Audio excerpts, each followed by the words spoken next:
Good morning or afternoon or evening, whatever it is. My name is Richard Vetter. I am a college professor. I should kind of say I was a college professor for a million years, 50 some years. You can read me in some chapters of the New Testament. I am that old. I've been around forever and ever. I'm older than Joe Biden, even. Uh, uh, but I have a wealth of experiences, some of which may be of interest to you. I am sort of for lack of another word, a minor or maybe a mid level public intellectual. That's kind of a fancy term to indicate someone who professes but also reaches out to a broader public. I've met a lot of interesting people, been a lot of interesting places, had some life experiences that may be of interest to you. Uh, and so I thought I would start chatting about them. So I'm going to chat today for a while, a longish while maybe, uh, and an hour or more. Normally, you don't want to hear someone speak for an hour. We talk about something in economics called the law of diminishing returns. You hear someone, you see this in churches and with college professors who teach, give lectures. The first 10 minutes of the lecture is kind of interesting, kind of important. The next 10 minutes is marginal. The next 10 minutes is deadly, and you want to be done with it. And maybe that will be the case here today. Although, one way to sort of break that up is I'm going to talk about different topics. So I'll talk about one thing for 5 minutes and something else for another 10, and so forth today. In the future, we may have some guests on. I'm pretty sure we'll have guests on. And of course, the news changes all the time.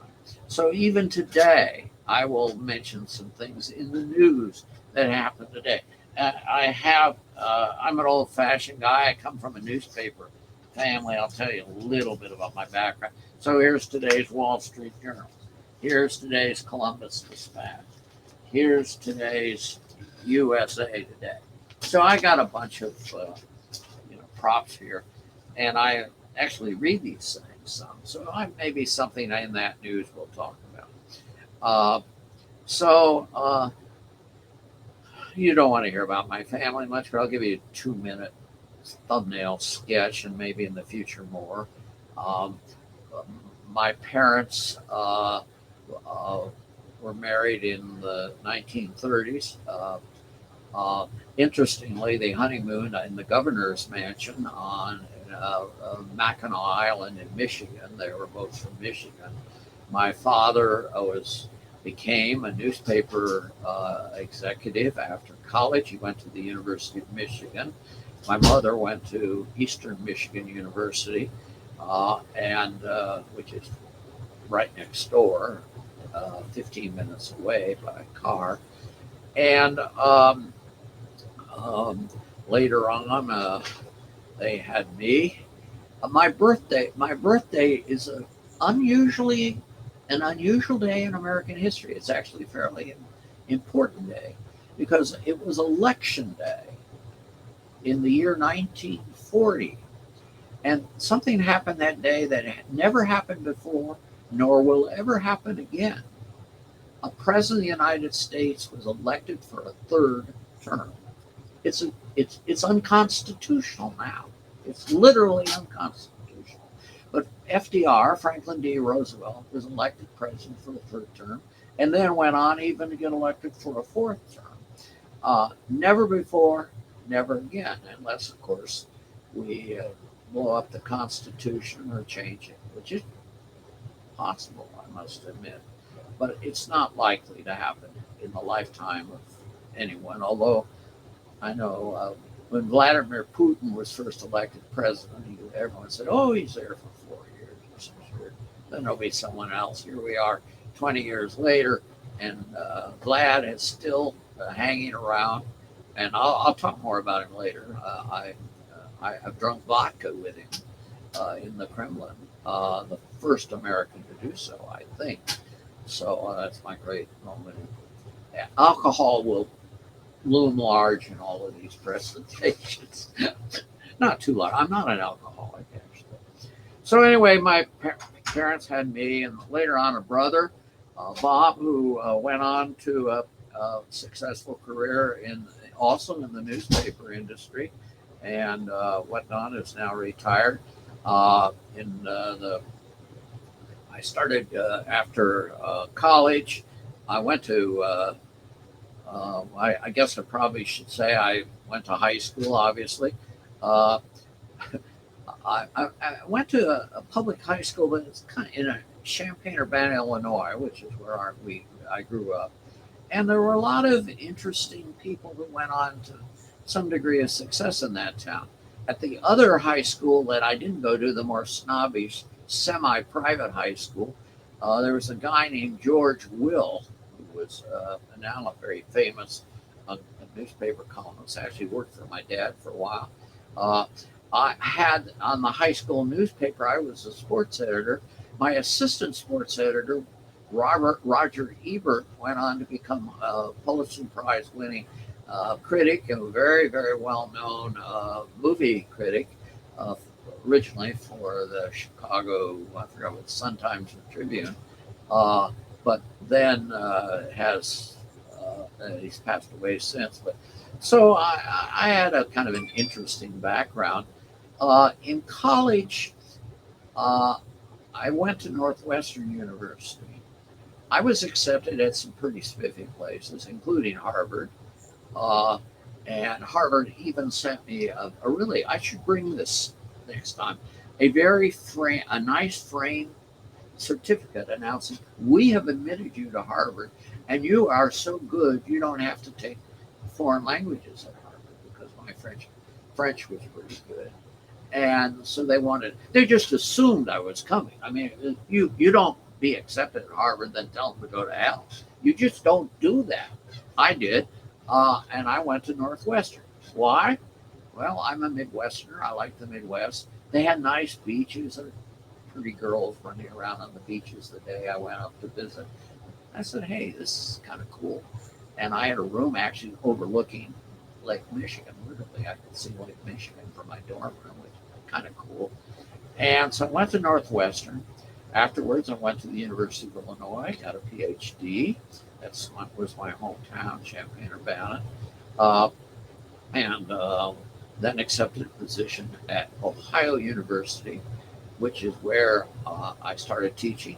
It's where I'm talking from today, talking from an office building at Ohio University.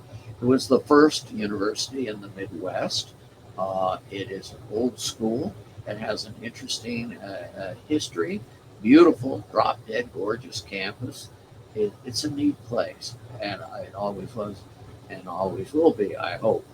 I've been on maybe 400 campuses over the years, all over the world for that matter, not just the U.S. And this is one of the top 10 in terms of beauty. There's a lot of iconic, beautiful campuses, you know. In some ways, our campus is a little bit like the University of Virginia, for some of you who've been to famous campuses. It has a little bit of the Ivy, Harvard influence to it. The school grew up out of Massachusetts, a bunch of Harvard people. So enough about that. You're bored with me already. So I started teaching at Ohio University in the mid 60s. And I taught and I taught and I taught. I reached retirement officially 20 years ago or so. Because we have an obscenely good, at that time, especially good, public employees or school retirement system, I retired. And I managed to make a deal. I said, I'll retire. It was before the official retirement age. I'll retire and take a full pension and keep teaching if you let me teach part of the year. We were on the quarter system at that time. So I'll teach 1 quarter a year, and that they said, we'll pay you 1/3 of your salary. So I said, okay. I'll retire, take a pension equal to 90% of my salary, then get 33% more for teaching one third of the time. So I retired, got a 23% raise, and reduced my workload by two-thirds. So I thought that was pretty cool. And I also managed then to talk another part of my university, the business school, uh, uh, in their MBA program, to have me work there for a year or two. So I was making about double my pay, working less, and having a ball. So that's, you know, the academic racket. By the way, I talk a lot to state legislators, and they always get a little bit irritated at me when I start out saying, I want to thank you people. I've been ripping off taxpayers for half a century, and I want to thank you for being gullible enough to let me do it. And they all, most of them, they don't boo, they laugh. They actually ask me back. They like that honesty, which is rare in academic circles these days. Uh, so anyway, over a lifetime, I've taught at Ohio University, but I've gone elsewhere. I taught at the University of Colorado one glorious, actually a couple of glorious summers, where I was teaching not students at the University of Colorado so much as international students to the United States who were beginning PhD programs at universities across the country, something called the Economic Institute of the American Economic Association. They had me teach there in the summer. I loved it. I just absolutely loved it.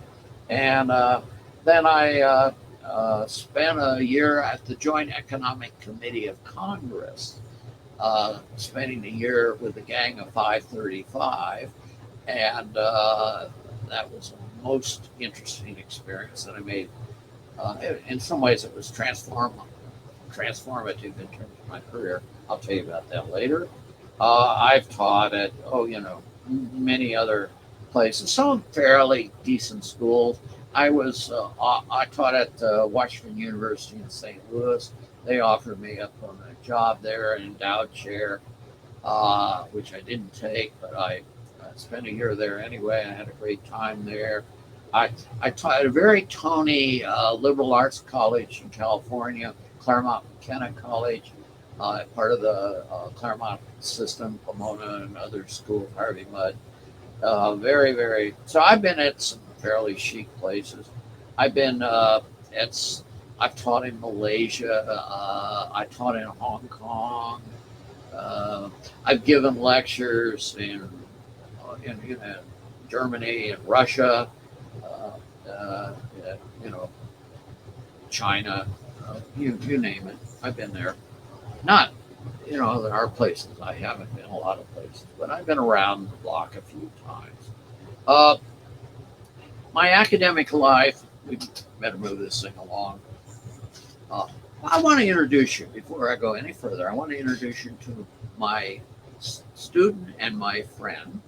Uh, all my students are my friends at varying level of friendship, by the way. Elliot, bring yourself into the picture for a second. Elliot Winkler is in our honors tutorial college at Ohio University, the jewel of our crown at OU. And our best honor students could go almost anywhere. They're good. Uh, I've had several go on and get PhDs at Harvard, Stanford, or law schools, good law schools, University of Michigan Law School, UVA, University of Virginia Law School, etc. So Elliot here is kind of cool. Well, he is a cool guy, but he's extra cool because his dad I had as a student, and his uncle Benjamin, bright as hell. God, those kids were brighter than hell. Jesus, scared the hell out of me. They were brighter than I was. And anyway, Elliot is a techie, and he's a student in, as I say, in our honors tutorial program. So every now and then, Elliot may appear. I may have Elliot come do a show with some students sometime about how awful higher education is, or whatever they want to talk about. I am a great believer in free speech. I believe universities, and should be homes of unfettered controversy and fierce intellectual inquiry, but not mired by yelling and screaming and throwing bombs or screaming and stopping speeches. I hate the cancel culture. I should say right away, I am not a flaming liberal. My grandfather was chair of the Democratic Party in the state of Michigan. He ran for governor of Michigan. I have his brother was state treasurer elected by the taxpayers in Michigan. So I have an impeccable background on the Democratic side of the ticket, but I'm not a Democrat. In fact, I'm not much of anything. But if I had to say of the two political parties, if I had to say which one am I most affiliated with, I'd say the Republican Party. The Republicans, for example, when I was in Washington working for Congress, it was the Republicans who hired me. I'm relatively conservative because I believe markets work. I'm a professor of economics. We teach about the magic of markets. Markets are magical. They're wonderful. They allocate resources efficiently. They bring about happiness. They bring about wonderful things. And so I want to talk about those things. And I will do so. I wrote a piece recently, which was, is this going to work? In the Wall Street Journal, and called "Can the U.S. Become Exceptional Again?" And because I'm an economic historian, I'm interested in our past as it has evolved into the present, and how we have become great and exceptional. And are we losing that? That was the thrust of the journal page. Which gets me to another thing. I do a lot of a fairly large amount of public stuff. I can say it's the truth. It's a little bit of an exaggeration in a way. I can say I was on the Tonight Show with Jay Leno once, which is true. I was. I've been on, all the networks, more or less, I think, important networks at one time or other. I've done a lot of newspaper writing. I mentioned the Wall Street Journal here. I probably have had, I don't know. Well, I know this. I've had an op-ed, more than one op-ed in the Wall Street Journal in every decade since the 1980s. So that's 5 decades. So if I've averaged 5 a decade, that would be 25 pieces. And my guess is that's conservative because I think I've had maybe 5 in the 2020s already, including one less than a month ago. So I've been around the block a little bit. All right. So I've probably said enough about me. My life, I'll say a little bit about my academic life or my life as an intellectual, just to finish out this part of the thing, and then we'll talk about something real. My academic life has come in 3 phases, roughly. The first phase is after graduate school, forgetting the process of getting degrees and all. Let's call it my post student academic life. I served. I've always considered myself an economic historian, and I did pretty pure, traditional academic work in the history, mostly of the United States, but looking at, from an economist's point of view, at economic issues. The 2 issues that probably got the biggest attention in my early years, and this goes from roughly 1965 up into, let's say, mid 80s, the first 20 years of my academic life. I wrote about slavery a lot. And I was one of the top 10 people in the country, I think, writing about slavery, about profitability of slavery, the viability of slavery, the impact that slavery had on the South, And in my later life, I've done a little bit of writing about the black economic experience in the United States. I had I thought it was a pretty cool article on black economic progress out about a year ago, for example, for the Independent Review, a nice scholarly magazine of some repute, who's I think I'm on its board in some capacity or other. I'm a senior fellow at the Independent Institute. So I did a lot of writing about slavery, and I did a lot of writing about migration, people's moving, people's moving within America, people's moving to America, a lot on immigration. I probably did 20, 25 papers on immigration in the 60s, 70s, in the early 80s. In fact, my first trip to Russia the Soviet Union in the heart of the communist era, I went to Leningrad in 1970 and gave a paper at an international conference. So I've been, around doing that kind of stuff. Uh, and there were other things I worked on, but those were some areas. In the mid 80s, actually starting in the early 80s, I started getting into public policy law. A congressman called me up. I was chair of the economics department at Ohio University. A congressman, or aide to a congressman, called my office and said, "Do you have a good supply side oriented economist who would like to come to Washington and work?" And I said, "Yes, me."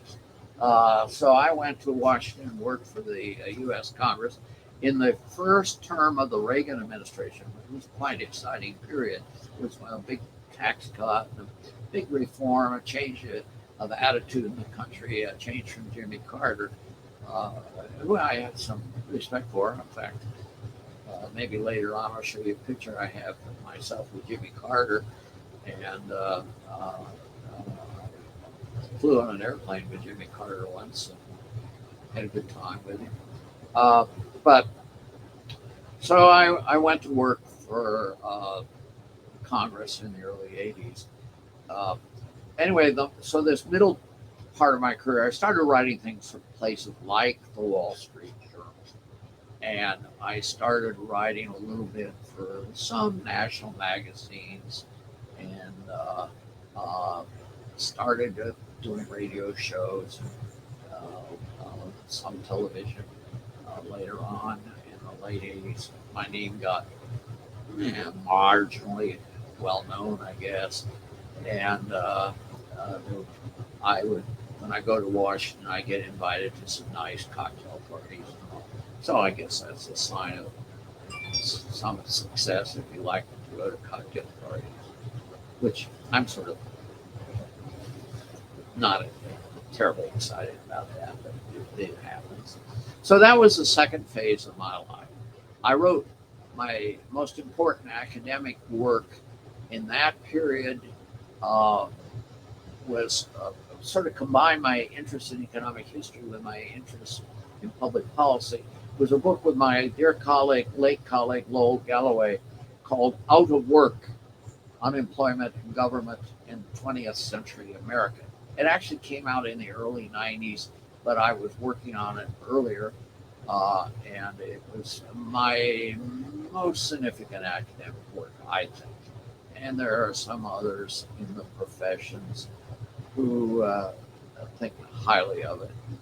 There are others who ignore it or don't know about it. But anyway, I thought it was a pretty cool book. I entered my third phase of my academic. So I was doing public policy, still am to some extent. I mean, this piece in the Wall Street Journal I showed you delves into public policy. The third phase of my life began around 2000. We'll date it from 2004, 18 years ago. It started a little earlier than that. I started writing about higher education, about universities. Earlier in life, I talked about slavery, and we called slavery at the time the peculiar institution. It was the weird institution in America, the unsavory institution, to be sure, but it was peculiar. And higher education may be the peculiar institution of today. Everything's different about An hour is 50 minutes.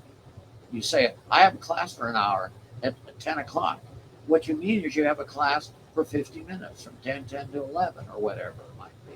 Uh, you say, I'm going to be at the University of Last Resort studying next year. What you really mean is you're going to go there around the 1st of September or late August and end up at maybe the 1st of May. And you're going to be gone a good bit of December, maybe into early January, so forth. You're really in school, 30 weeks a year for 5 days a week, 150 days a year. Pretty light work. And so I started writing about all of this. And then the White House at the time, it was the George W. Bush administration. I'll talk about George W. Bush sometime.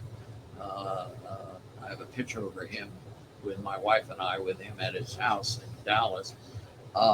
During the Bush administration, someone in the White House said you need a commission to study what's wrong with higher ed in America.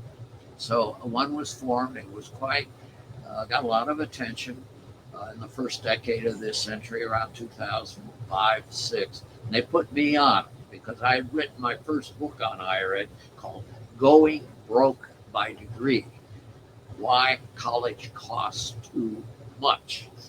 And that was an important theme, is college is too damn expensive. It still is. Probably always will be. So I wrote that book, and then anyway, so I got put by the White House, actually the Secretary of Education, Margaret Spellings, who I have an interesting and long love-hate relationship with, which I'll tell you about later. I even debated her on national TV once on PBS about the value of higher ed. I won the debate, by the way, hands down, no question. My good friend George Leaf at the James Martin Center in North Carolina was my compatriot in that debate. We just beat the hell out of Margaret, and Michael Lomax, good man, but he's the head of the United Negro College Fund, who was our debater. So we had a debate once a year. So that's a little bit of my career. What I'm going to do on these things, I think, is first of all talk about any interesting issues of the day, things in the news, and sort of current events, we'll call it, for lack of another word, and then delve into some other issues as go on. This is a bit of an experiment today. This is the first one of these I've done. My friend Elliot and I are learning how to even use the technology. Elliot is much brighter than knowledgeable about this than I am, but we together are figuring it out. And so this is that. We're going to be pretty informal here. From time to time, I'll may have colleagues come down the hall and walk into my office, and I'll invite them on, or a student may come in and have their moment of glory on the Better podcast. So we'll see how it goes. I pontificate a lot, and this is kind of a podcast, so I call it the podification of America that I'm doing here today. So we'll proceed with it. News of the day. Today, September 13th, 2022, the market collapsed early in the morning. It didn't collapse, really. It fell several hundred points. I haven't looked at it the last hour, so I don't know what's happening to it. Why? Because inflation turned out to be a little more aggressive than people thought it would be. People said inflation is going to slow down. Inflation, because look what's happened to gasoline prices. $4 a gallon down to $3 a gallon, or $3.50 a gallon. Falling 15% or so over most of the country. So maybe we've got inflation under control. I was dubious of that conclusion. I still am. There are signs that inflation should slow down in the next few months. I mean, based on basics. When you drop money out of airplanes, and we didn't exactly drop money out of airplanes, but we did roughly the same thing.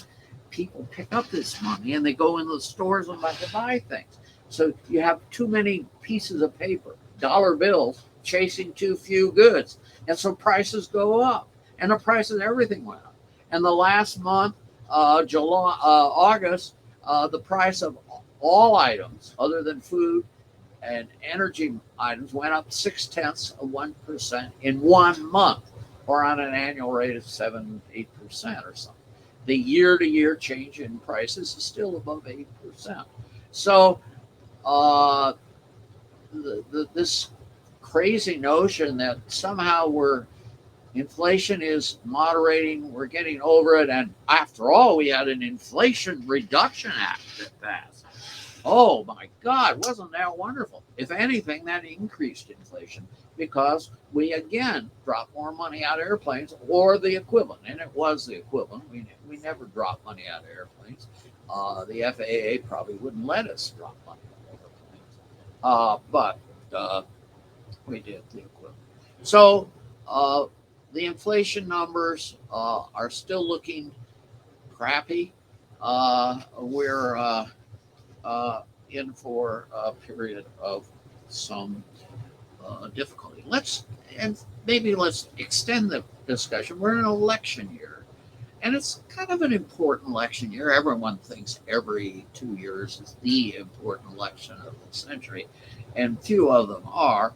But this one, for an off presidential election, is assuming quite a bit of importance uh, because if the Democrats were to have complete control of Congress, they could put in some of the more radical moves that were passed in severely reduced form in the last couple of years, but they were passed, and we would have something where we would have massive increases, I would predict, in expenditures and massive increases in taxation, and we would be moving to a much more of a socialist country because the Democratic Party, I believe, by and large, most of them are not too happy with American capitalism. So uh, there are exceptions, of course. Uh, so we had, and I might add, the Republican Party is altering its position. So here we are. What are the big issues of today? If you're a Republican, you would say inflation, you would say border security, you would say crime and things related to crime. And you might talk in a more general sense about a loss of our national unity, a decline in patriotism, and a loss of world leadership. The America leading in Afghanistan last year shook a lot of people up, and I think perhaps appropriately. And so that's what Republicans would be yelling about and talking about. Democrats will talk now about abortion a lot. They'll talk about gun control a lot. Uh, they'll talk, instead of talking about how do we reduce uh, uh, police department budgets and all to take care of uh, uh, these wild militaristic polices that are gone crazy. Well, that line didn't go over too well politically in the some elections of late. So we'll talk more about uh, uh,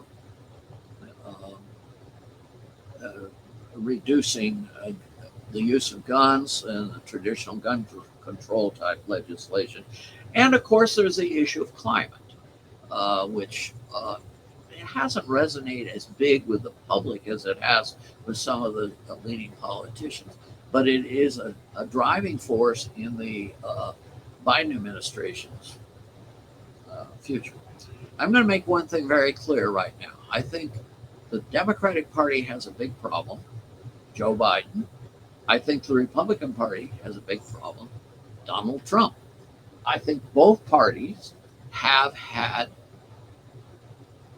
let's say, mediocre leadership in recent years, and mediocre in different ways, but mediocre leadership. And I think we've had a crisis in America in a decline in leadership. And I want to be talking about that. I'm not going to talk about it right now. I recently read Henry Kissinger's book called Leadership. Great book, great book. He talks about some real leaders: Charles de Gaulle, Konrad Adenauer, the head of Singapore, Lee, and others. He talks about Nixon, of course. Kissinger worked for Nixon for a year. Talks about leadership around the world and what great leaders were.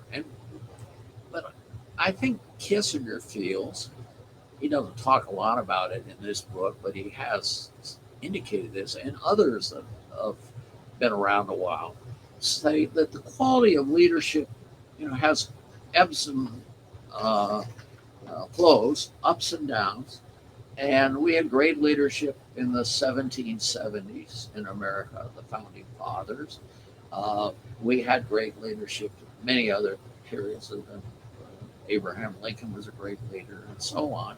We've had great periods of great leadership, but we've had periods of sort of mediocre leadership. Although I think some of the so-called mediocre leaders weren't really that bad. I actually kind of like Warren G. Harding. Everyone says, who the hell was Warren G. Harding?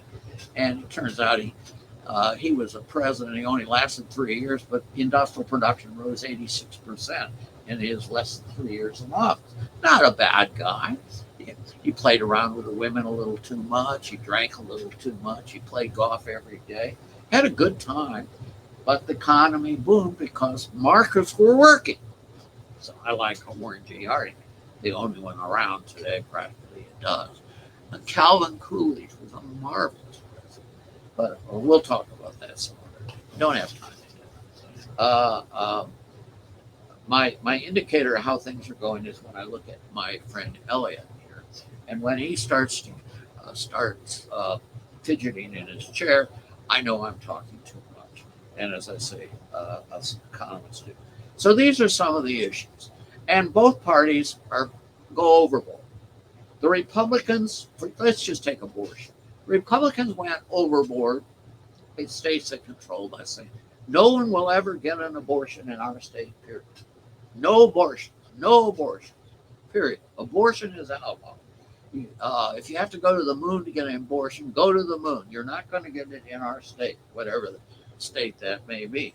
I'm in one of those states, Ohio, and many of the southern states that way, and so on. About 15, 20 states that provision. The voters of Kansas voted a few months ago, and they made clear, even though we're a conservative state, and even though we don't really much like abortion, we don't like that stand. And they said pretty strongly no to no abortion. Yet the Republicans, the Democrats, the Republicans have gone overboard, I think, probably from a maximizing vote point of view with that position. I think the Democrats have probably gone overboard in their position, which is to say abortion for all, anytime, anywhere, any place. Again, I'm exaggerating a little. I think even in today's woke world, you have to be a woman to have an abortion.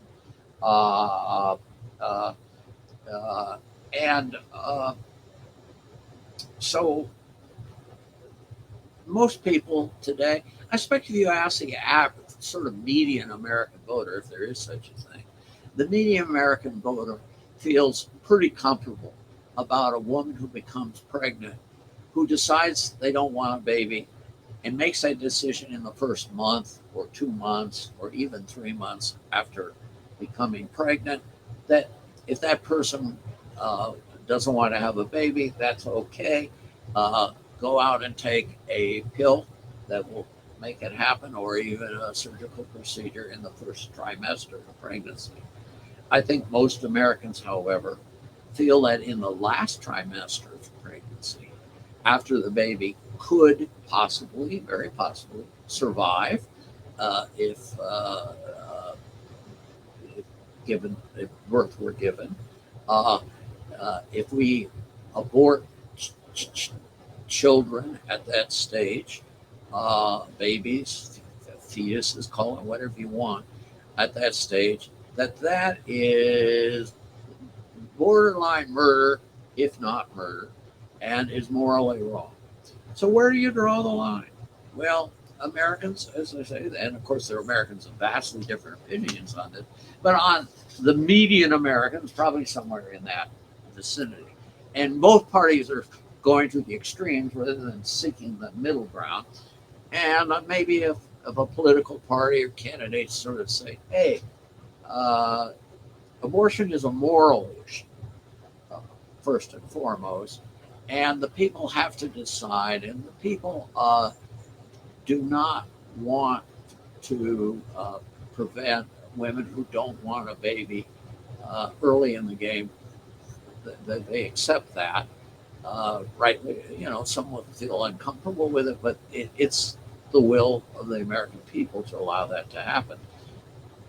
But they don't feel that way about babies that are a month away from being delivered, being in effect having their lives snuffed out at that point.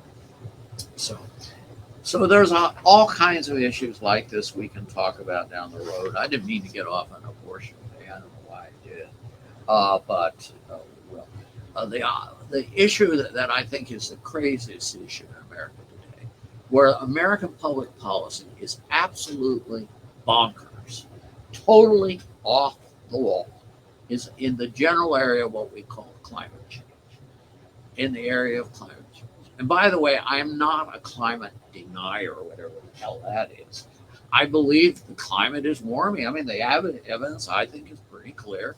I don't think there's any doubt. We can, argue about the exact magnitudes of it and how much of it is related to human action and how much is related to non-human action. And we can argue about the policy uh, that follows from that. I think that's where the debate is. And I just think we're off, way off. We think that reducing CO2 emissions will solve, in the United States, will solve all the problems. I'm in an office here right now uh, where, by the way, in spite of the fact the temperature is in the 70s, the air conditioning is going full blast, and the temperature in the office when I came this morning was 62 degrees. Why, I don't know. But we have lights that will go on and off, without having to turn a switch to save a nickel here and a nickel there. And we're going to reduce pollution, and we're going to reduce CO2 emissions and so that. And by 1,000th of a degree centigrade by the year 2028 or something. 2022, 28 or some crazy date in the future where we're all dead. And I think there's not enough emphasis on a human adaptation to change. Humans have adopted to change in the past, they will today. But that's a subject for another day. So I've given you sort of a potpourri of things today to talk about I have two lectures or presentations or discussions that we haven't gotten into, and we'll go for a few more minutes, and I'll just sort of wet your water or make you think a little bit about them. One is, I do think we've had this deficiency in leadership that I talked about earlier, and the way I'm going to bring a little insight into this, I'm going to talk about some leaders that I have known in my lifetime, and I'm picked for my first presentation, and I'll just mention who they are today, but I'm not going to go into a lot of detail on it. I'm going to talk about 8 presidents or prime ministers, heads of government, of eight heads of governments that I have personally known.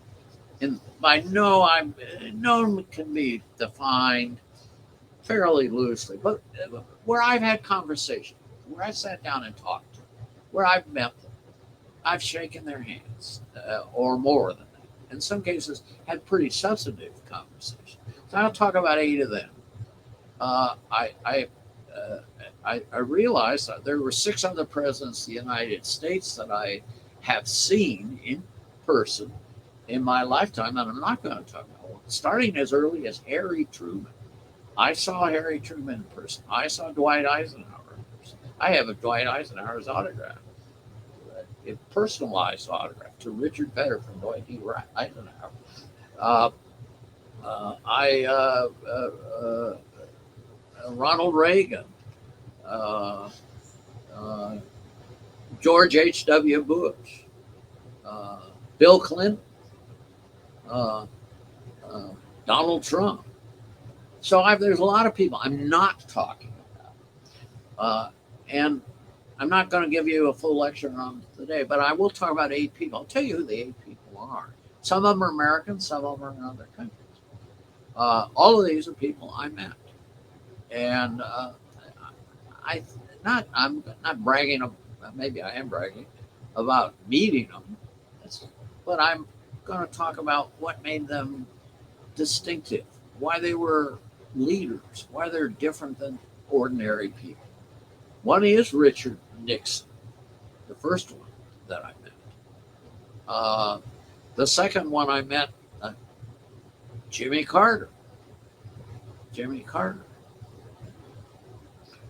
A third one I met was the president of Malaysia a year or 2 ago, and it's now gone to prison. Najib Tun Razak. This group of people, we'll talk about this later. The morality of great leaders varies all over the map. Some of them are saints, some of them are sinners. They're all sinners, but to differing degrees. Uh, uh, Vladimir Putin. There's a name still in the news, to put it mildly. I spent actually a little bit of time with him. We'll talk about him down the road. Another one, by the way, I drank alcoholic beverages with 3 of these, so maybe I am an alcoholic. The third one is Benjamin Netanyahu, the prime minister of Israel in the past and who wants to come back. And he, too, is under sort of a cloud in terms of criminality and so forth. Margaret Thatcher, great former Prime Minister of Britain, I have enormous respect for. One you probably don't know about, who was an academic, who was a genuine professor before he became the president of his country, Václav Klaus, who was the president of the Czech Republic. And lastly, I'll mention George W. Bush, a president who I met actually on quite a number of occasions, and ate meals with and did other things with. So these are all people I met in my lifetime, and they all have positive qualities. They all have negative qualities. They all have some things that are very much the same, and there are certain commonalities about leadership. And all I'll say in terms of the general topic today is I think the people in America who could be great leaders are being turned off by the political process in this country, much more than in the past. They are afraid to run. It's gotten too dirty. There's too much I guess you call it opposition research, whatever you want to call it. Everyone has human foibles, and it'll come out if you run for president. we see this to put in another context, this Harry Meghan Markle business. Everyone, like, my God, the amount of attention being put on sort of mid-ranked royals is amazing today. We know, you know, it rises to the level of Oprah doing primetime interviews with these people. So no one wants to be a mid-ranked royal these days. Who wants? Why would you want to be president? You're going to get dumped on by everyone, and therein lies the problem. I'm currently reading Jared Kushner's book, by the way. That just came out last week. Interesting book, by the way. Very bright guy.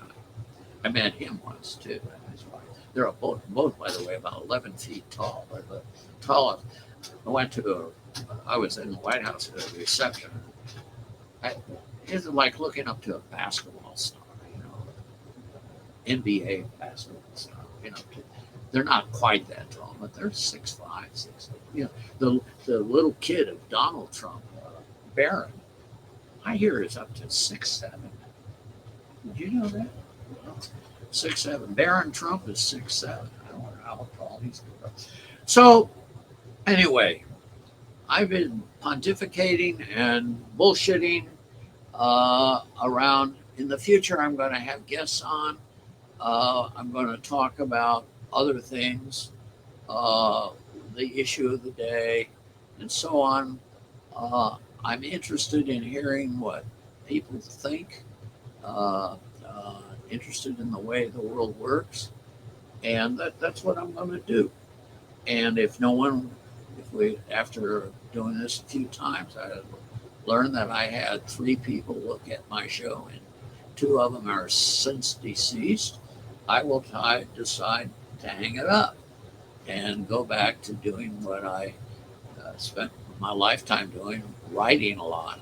I sent in a 1,000-word op-ed today already, this morning. This will be another thing, by the way. Americans don't work very hard anymore. Elliot is part of a generation. I'm thinking of Elliot, and Elliot is not representative of this.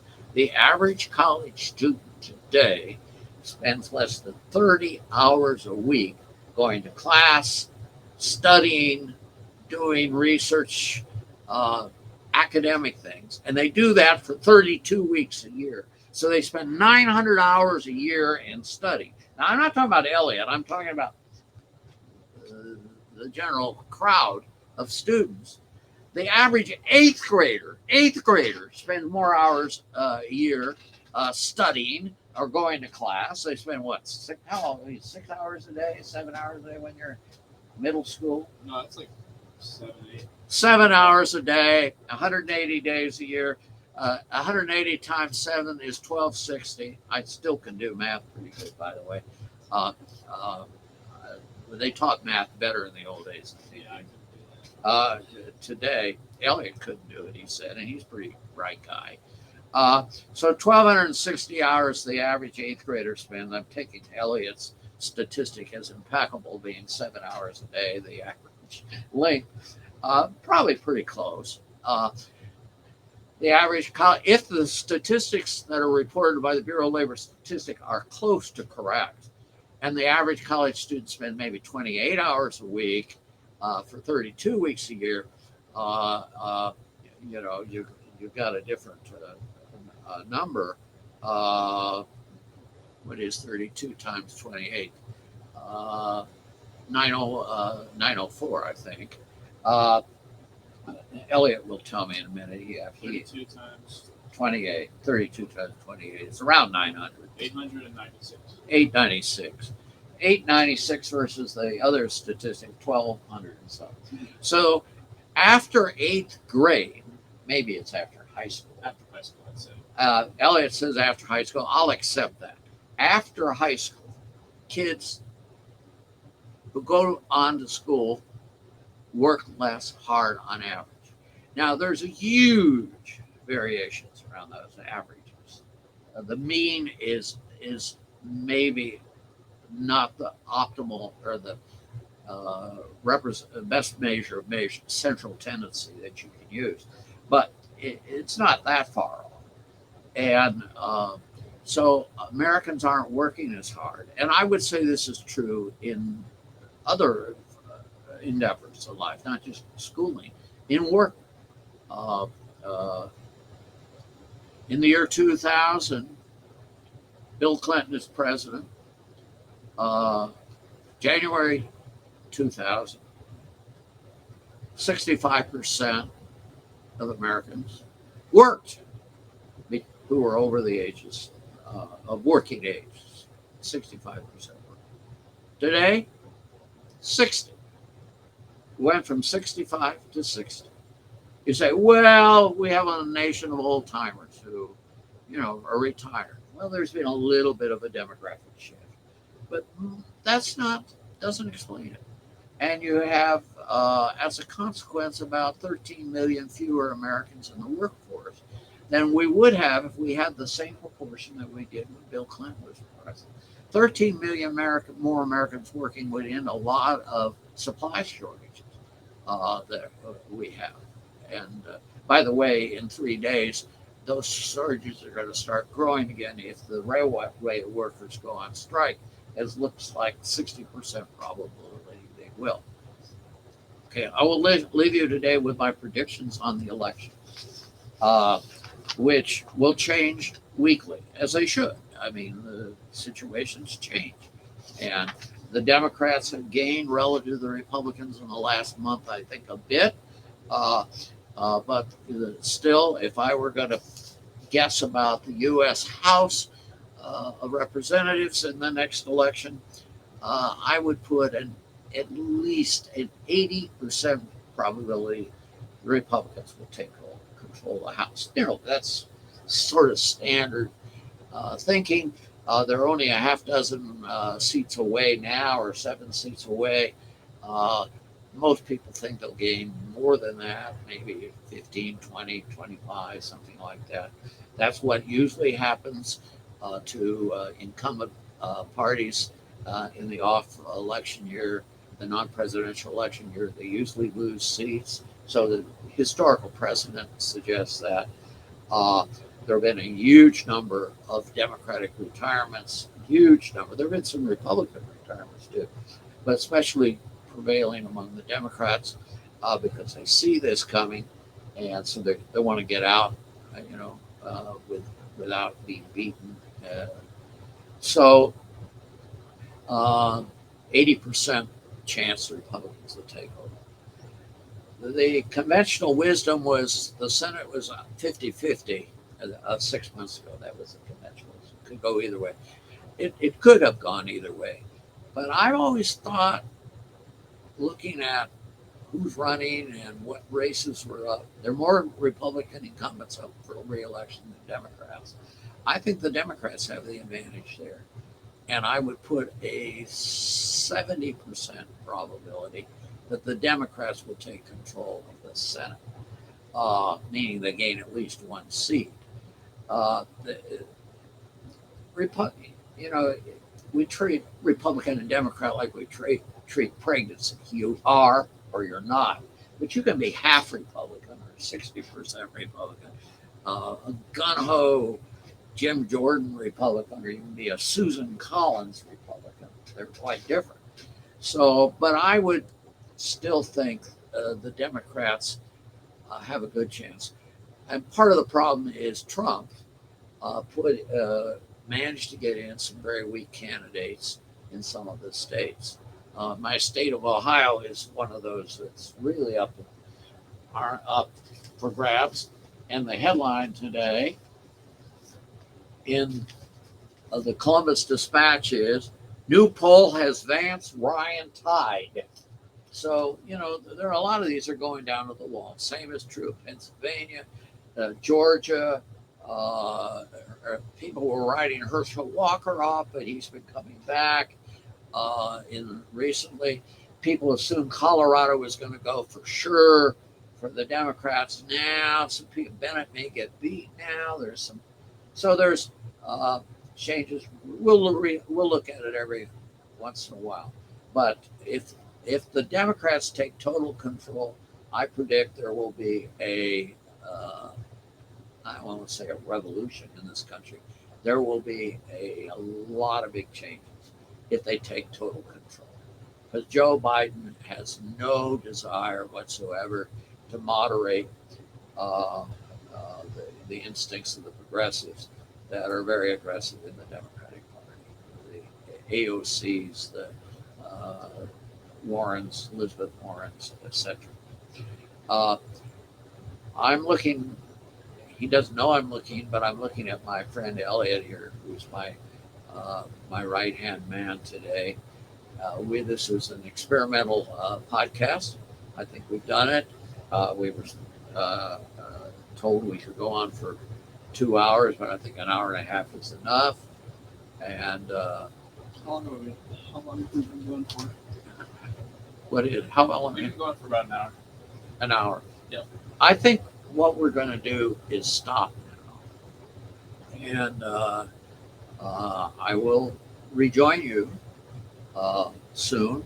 The plan is to be generally with you once a week. The broadcast will go live if you like, usually late in the day, once a week. I don't want to say any more than that right now because we're still working out some details of that. But I've enjoyed it. If you want to get a hold of me, I guess I give my email. Yep, give your email. Yeah, why don't I give you my email? The easiest email to use, and the one with the shortest email, is my last name, Vedder, VEDDER, at ohio.edu. Very simple. Vedder at ohio.edu. Send me an email and whatnot. So I respond quite a bit to nice emails of people, write me and use the F word 3 or 4 times. I usually don't bother to respond. But if people are civil and polite, they say, well, you're wrong about this or that, that's cool. Let's have a discussion, and often I will join in. So I'd love to talk to you. And I want to thank my friend Rory Sauter, who is engineered this and promoted this. A remarkable young man who lives in California, but is all over the United States and the world. He's even broadcast in Australia somehow or other. I can't figure that out, but that's the world. And I want to thank Elliot Winkler, who came today under some duress, to be sure, to join me. And this has been kind of cool. So talk to you later. Good day. Thank you.